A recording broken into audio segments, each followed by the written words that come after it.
अगर तुम लोगों ने अपने साथ वक्त गुजारा है तो तुम लोगों ने शायद ये नोटिस किया होगा कि इंसान को दो जगह आइडियाज़ काफ़ी ज़्यादा आते हैं, एक नमाज में और दूसरा बाथरूम में।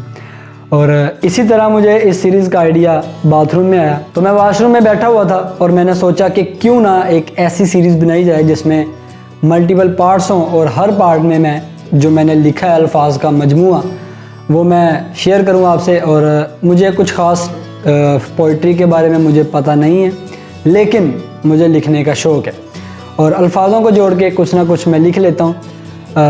अल्फाज का मजमूआ ये मुझे कुछ ख़ास अच्छा नहीं लग रहा। पिछले दिनों मैं एक इंटरव्यू सुन रहा था यासरा रिजवी का, तो उन्हें भी लिखने का शौक़ है लेकिन वो शायरा नहीं हैं।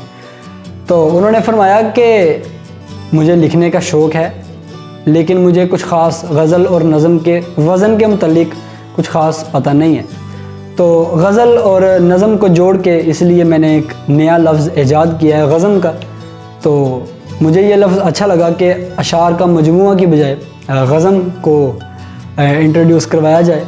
तो मैंने भी कुछ अशार की मिलाकर एक गज़म तैयार की है और इस सीरीज़ के हर पार्ट में मैं आपको एक एक गज़म सुनाऊंगा और उम्मीद है आपको अच्छी लगेगी। लेकिन जहाँ तक पोइट्री की बात हो रही है तो मुझे भी कुछ ख़ास वज़न के बारे में पता नहीं है, काफ़िया रदीफ़ मिला के कुछ ना कुछ मैं लिख लेता हूँ। और जो आज मैं आपको गज़म सुनाऊंगा उसके पीछे की मेरे ख्याल से पहले बैक स्टोरी बता दूं आपको कि ये गज़म मैंने कब, कहाँ, कैसे और क्या सोच के लिखी थी। तो इशा का टाइम था, मैं मस्जिद में नमाज़ पढ़ के बैठा हुआ था। मैंने अपना मोबाइल निकाला, नोट्स ओपन किए और एक लाइन मेरे माइंड में आई। मैंने वो लाइन लिखी, कुछ देर सोचने के बाद दूसरी लाइन आई, मेरा एक शेर मुकम्मल हो गया। मैंने मोबाइल साइड पर रखा और सोचना शुरू किया कि इस एक शेर को आगे बढ़ाया जाए और इसके मुतल्लिक कुछ और लिखा जाए। कुछ देर सोचने के बाद मेरे माइंड में कुछ नाजिल नहीं हुआ। मैंने मोबाइल उठाया, पॉकेट में डाला और अपने घर की जानिब चल दिया। अगला दिन होता है, सुबह होती है, शाम होती है, रात होती है। रात की नमाज के बाद फिर मैं मस्जिद में बैठा होता हूँ।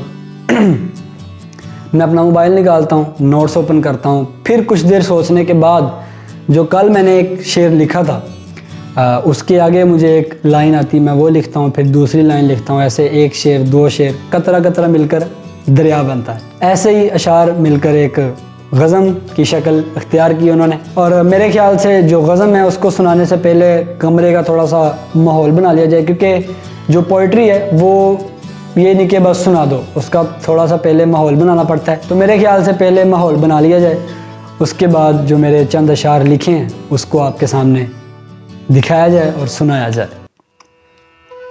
यहाँ मुसाफिर लोग खुदाई का काम लिए बैठे हैं। यहाँ मुसाफिर लोग खुदाई का काम लिए बैठे हैं। ख़ताएँ जो खुद करते हैं खुदा बने बैठे हैं। ख़ताएँ जो खुद करते हैं खुदा बने बैठे हैं। गिरना, उठना, चलना, गिरना, उठना, चलना, इसी का नाम ज़िंदगी है। यहाँ कुछ लोग ज़िंदगी का मजाक बनाए बैठे हैं। यहाँ कुछ लोग ज़िंदगी का मजाक बनाए बैठे हैं। मुंह पे मेरे और पीठ पीछे किसी और के हैं। मुंह पे मेरे और पीठ पीछे किसी और के हैं। वही लोग जो आजकल कानून बनाए बैठे हैं। वही लोग जो आजकल कानून बनाए बैठे हैं। बावजूद इसके कि ये दुनिया फानी है, बावजूद इसके कि ये दुनिया फानी है, फिर भी लोग यहाँ तशरीफ़ जमाए बैठे हैं। फिर भी लोग यहाँ तशरीफ़ जमाए बैठे हैं। One of my favourite. अपनी गलती को क्यों कोई तस्लीम नहीं करता? अपनी गलती को क्यों कोई तस्लीम नहीं करता? जहां देखो दूसरों पर इल्ज़ाम लगाए बैठे हैं। ओहो, लास्ट तैयारी हम क्यों नहीं करते मरने की, तैयारी हम क्यों नहीं करते मरने की, क्यों हम हाथ पे हाथ धरे बैठे हैं, क्यों हम हाथ पे हाथ धरे बैठे हैं। तो दैट वाज द गज़म आई हैव रिटन। तो जैसे मैंने पहले बताया कि मुझे कुछ ख़ास वज़न के बारे में पता नहीं है, लेकिन मुझे लिखने का शौक़ है और कभी कभी मुझे बड़ा अच्छा लगता है और मैं बहुत शुक्र अदा करता हूँ कि यार मैं लिख सकता हूँ। आपको याद होगा कि मैंने अम्मा और अब्बा के बारे में जो नज़में लिखी थी, वो जब मैंने अपने घर वालों को सुनाई तो मुझे पता चला कि मेरे दादा अब्बा भी लिखा करते थे। तो ये सुनकर मुझे काफ़ी खुशी हुई कि जीन्स में से काफ़ी एक अच्छी चीज़ मुझे मिली है कि मैं लिख सकता हूँ। तो खैर दैट वाज द गज़म।